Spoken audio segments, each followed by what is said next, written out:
इस वक्त जो आप कंप्यूटर या लैपटॉप इस्तेमाल कर रहे हैं, इसमें जो आपने विंडो इंस्टॉल की हुई है और उस विंडो पर जो आप गूगल इस्तेमाल कर रहे हैं, चाहे आप ऑफिस में MS ऑफिस का इस्तेमाल करते हो, तस्वीरों को खूबसूरत बनाने में अडोबी फोटोशॉप इस्तेमाल करते हो, चाहे कि बड़े मज़े से आप पेप्सी पीते हो, इतना ही नहीं, जो आपके पास जिसके पास बैंक अकाउंट है उसके पास जो मास्टर कार्ड है, चाहे वो क्रेडिट कार्ड हो डेबिट कार्ड हो, उस जो मास्टर कार्ड है उसको इस्तेमाल करते हो। इतना ही नहीं, अब बड़े ब्रांड की बात करें जिसमें Google, Microsoft, IBM, Nokia, PepsiCo, master card जैसी, आप जानते हैं, क्या आपको पता है कि इन सारी कंपनीज के CEO सारे के सारे इंडियन हैं। क्या ऐसी वजह है कि सारे के सारे क्यों इंडियन हैं, दूसरे क्यों नहीं है, पाकिस्तानी क्यों नहीं है? CEO से हमारा चीफ एग्जीक्यूटिव ऑफिसर, यानी सबसे ऊपर चेयरमैन से नीचे बोर्ड ऑफ डायरेक्टर्स से नीचे CEO। अब CEO कंपनी का फ्रंट फेस होता है। अब CEO के नीचे सारे डिपार्टमेंट हो, चाहे वो HR हो, चाहे वो फाइनेंस हो, सेल्स एंड मार्केटिंग हो, या कोई और डिपार्टमेंट उसके नीचे। इस वीडियो को एंड तक देखिए, क्योंकि मैं इसमें वो बातें भी शेयर करूंगा कि एक तो कौन इंडियन है, उनके नेम क्या हैं, और दूसरी बात ये शेयर करूँ कि पाकिस्तानी हम क्यों पीछे हैं। यहाँ पर ये बात नहीं हो रही इंडिया क्या करता है, वो सब जानती है इंडिया हमारे साथ क्या करता है और क्या कर रहा है। यहाँ पर सिर्फ बात हो रही है प्रोडक्टिविटी की, काम की, जिसने काम किया, जिसने मेहनत की, जिसके अंदर पैशन था। हमारी लिस्ट में जो सबसे पहले CEO आते हैं वो हैं अल्फाबेट कंपनी, यानी जो गूगल की पेरेंट कंपनी, उसके CEO सुंदर पिचाई। नंबर 2 है वो है सत्या नडेला, यानी कि माइक्रोसॉफ्ट के CEO, जो आप MS ऑफिस इस्तेमाल करते हैं, जो आपने कंप्यूटर के अंदर जो विंडो इंस्टॉल की हुई है उसके CEO। हमारी लिस्ट में जो नंबर 3 पर CEO हैं वो हैं अजय पाल सिंह बग्गा, यानी कि मास्टर कार्ड की जो फाइनेंशियल कंपनी है उसके CEO। आपके पास जो बैंक अकाउंट है, जो आपके पास मास्टर का कार्ड है, असल में उसके पीछे मास्टर कार्ड कंपनी ही है, उसके CEO भी इंडियंस हैं। हमारी लिस्ट में जो चौथे नंबर पर है वो हैं IBM के CEO अरविंद कृष्णा, जो कि अपनी जहानत की बदौलत आज IBM कंपनी को मोस्ट वैल्यूएबल कंपनी की स्टेज पर लेकर गए हैं। और नंबर 6 यानी राजीव शूरी, जो कि नोकिया के CEO। नोकिया, आप जानते हैं नोकिया का बहुत बड़ा एक नाम था। अब जब स्मार्टफोन का दौर आया, iOS ने और एंड्रॉयड के साथ सैमसंग ने कंपनी इस कंपनी को ख़त्म ही कर दिया। नोकिया बहुत पीछे चला गया, माइक्रोसॉफ्ट के यहाँ भी गया, इधर उधर भी गया, लेकिन इसकी राजीव की दोबारा इन्होंने एंड्रॉयड को लिया और इस वक्त आप मार्केट में देखते हैं कि ये अपना दोबारा खोया हुआ मुकाम वापस हासिल करने की कोशिश कर रहे हैं। नंबर 7 पर वो हैं एक्स CEO, मैं इंदिरा नोई की बात करूं, जो पेप्सी की ग्लोबल CEO थी। फोर्ब्स ने इसको टॉप 100 पावरफुल खवातीन की लिस्ट में भी शामिल किया था। तो फिर ये थे टॉप ब्रांड और उनके CEOs जो कि इंडियंस हैं। मैं बात कर रहा हूं कि हम पाकिस्तानी ऐसा क्यों नहीं है, हम क्यों नहीं हो सकते? क्या हमारे अंदर अहलियत नहीं है? क्या हमारे अंदर टैलेंट नहीं है? हम काम नहीं कर सके, मेहनत नहीं है, हम वहां तक क्यों नहीं पहुंच पाते? आइए कुछ वजूहत है वो आपके साथ शेयर करते हैं।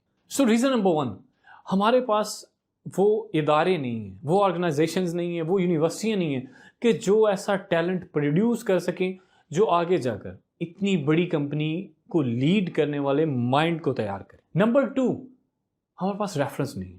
वहाँ पर एक CEO बना, अब दूसरे भी उसकी दौड़ में लगे, यार मैं भी बन सकता हूँ। जब एक कामयाब होकर दिखा देता है, दूसरों के लिए वो रेफरेंस पॉइंट बन जाता है, फिर वो भी उसके लिए कोशिश करते हैं और वो भी कहीं ना कहीं पहुँचते हैं। रीज़न नंबर 3, जो ये इंडियन CEOs में मैंने एक बात देखी, ये सारे आकर पब्लिक में बात करते हैं। ये अगर खुलकर जो इन्होंने अचीवमेंट की, जो इन्होंने सफ़र तय किया, जो हर्डल्स आई, जो इन्होंने मुश्किलात को फेस किया, ये सारी की सारी आकर पब्लिक के सामने बोलते हैं। अब उससे होता क्या है कि दूसरे के अंदर भी हौसला पैदा होता है कि यार ये अगर कर सकते हैं ना, तो मेरे अंदर भी दमखम है, मैं भी कर सकता हूँ। Reason number 4, in Indian CEOs में जो आगे बढ़े, इन्होंने बाहर जाकर पढ़ाई की, उसके अगेंस्ट जो हमारा सिस्टम है, हमारा एजुकेशन जो सिस्टम है, वो उतना प्रोडक्टिव नहीं है।